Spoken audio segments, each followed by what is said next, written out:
Guys, to another episode of Webe Reptiles. Today's video is going to be a short one, just a quick description on how to identify your bearded dragon's morph.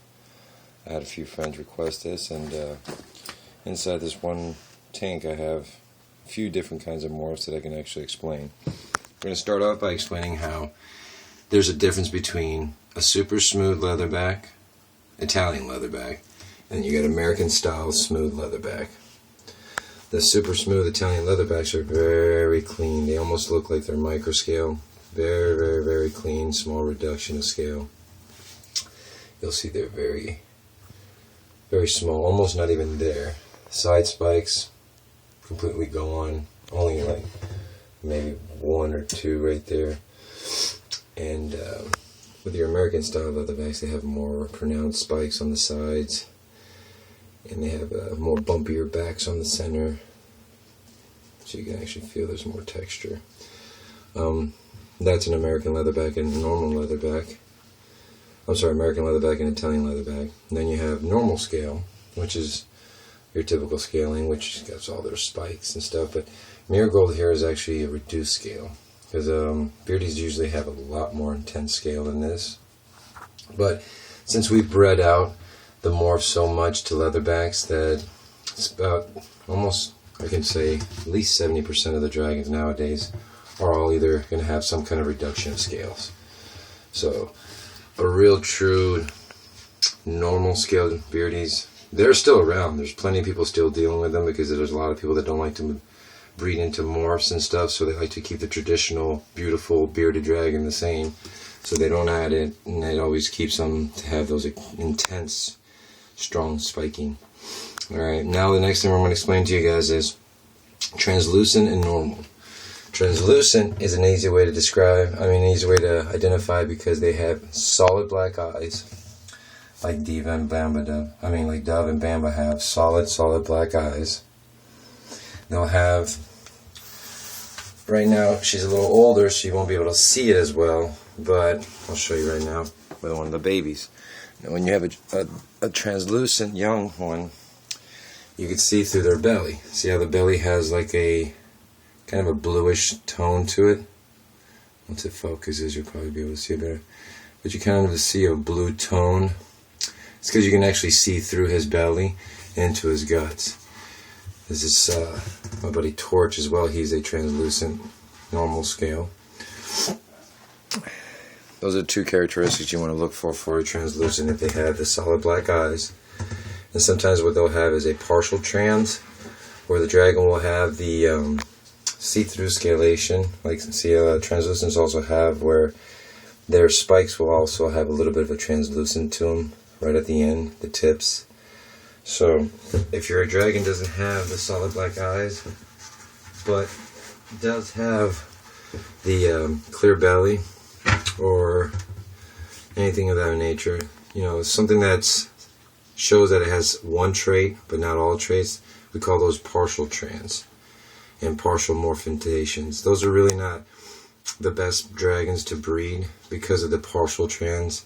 The trans genetics itself is not a very strong genetics. It's still very fresh, so we need to produce as many possible hets as possible, so that way more people can produce. Your best quality translucents typically come from pairing two hets, a het trans to a het trans. So you want to get a good quality trans, your best bet would be to try to produce two het transes together. Visual transes to a het trans also produce good quality, but the best quality that I've seen and I've experienced is a het trans. We're going to move on to hypos. Bamba here is a het hypo, so she has the little dark nails. But Marigold over here is a pure hypo, so she'll have a visible clear nails. You see the difference between the two? Let me put her a little closer so you can see the two nails side by side. You can see how one has the see-through nails and one has the darker nails. Hypos on the right and het hypos on the left. Now they will have also no hypo whatsoever genetics wise in them and still have the solid black nails, but I'm calling her a het hypo because I know for a fact she's a het hypo. Both parents were hypo, so there will be 100% chance that the babies will have hypo if she produces any this summer. Now that's the hypogenetics, translucent genetics, leatherback genetics, normal scale, reduced scale. One more genetics that I have that I need to show. There are a few more that I don't personally have on my own, but this is a Dunner.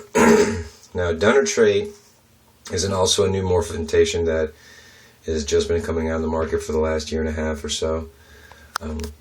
The way to identify these guys is if you look at their beard goes actually in a forward direction. The scalation, see how they go right at you? They don't go from nose back. They don't formulate this way. They actually come forward.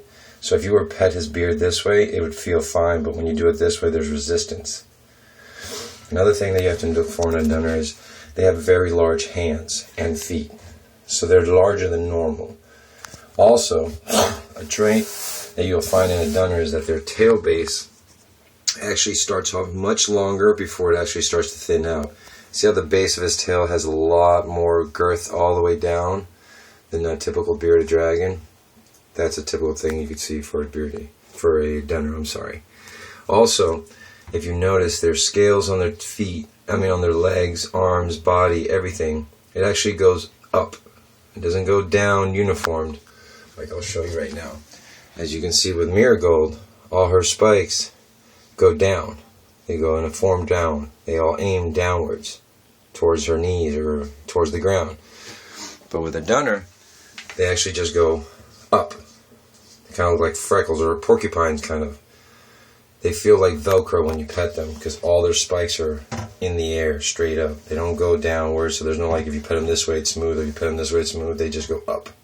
So every direction you touch them is very spiky. Another thing about the Dunner trait is that their scalation on their stomach has no uniform to it.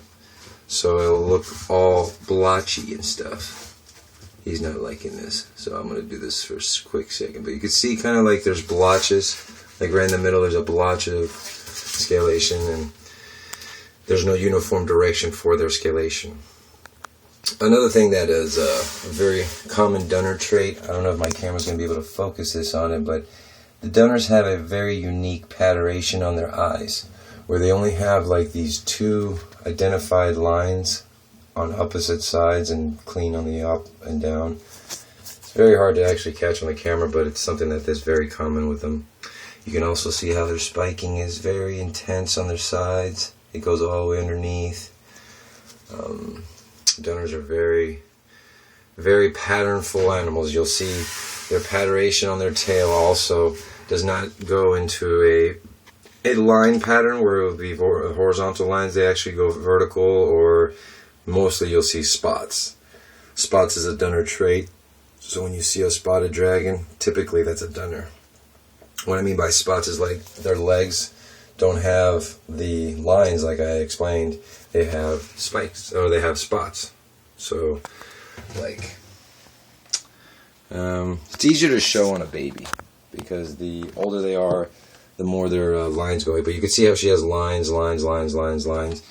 Dunners, unfortunately, his patternation is kind of faded away because that happens mostly with most dragons. As they get older, their patternation kind of like blends into just one solid color. But his never got lines. He got vertical lines. His patternation was lines this direction and this direction. Then he had spots down the middle, and then he had a little cross. He just has some very beautiful color, very beautiful markings. See how he has that very unique coloring. This is not common in a lot of morphs, but he had it, and I was very lucky to get it because he's been producing some very beautiful stuff. Let me see what else I can explain. There are other types of dragons that are new morphs that I don't have currently with me, so I can't explain them by visually showing to you, but I can explain them as far as telling you what to look for. You have wit splits. Those are also a common new morph that just came out. Not many people are dealing with them because they're still hoping that they can get the genetics a little stronger because they're just not really producing great healthy animals.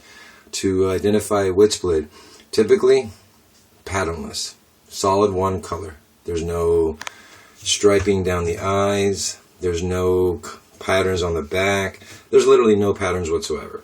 So something like Bambi, which is gorgeous, full of color and patterns, you can definitely know she's not a wit split. A wit split would have just one solid color. No color, no patterning, no nothing, just one clean, solid color. And then all this beautiful coloration on her side wouldn't be there. She would just be one solid, plain color. I mean, I say plain, but it is very unique. It's very beautiful, but to me, it's not my favorite.